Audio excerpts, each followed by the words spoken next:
này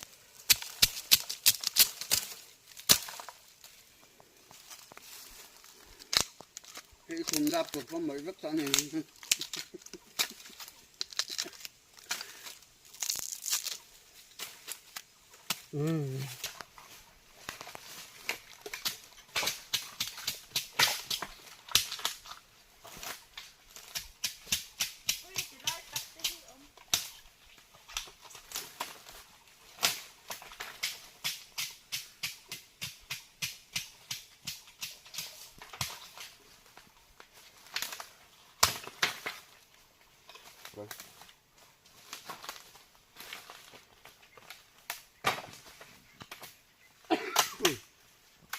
Chị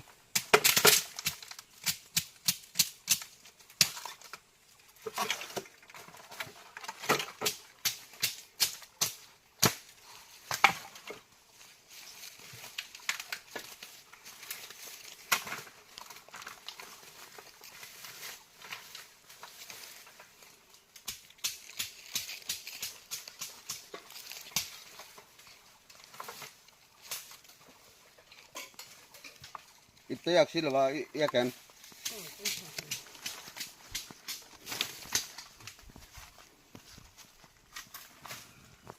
này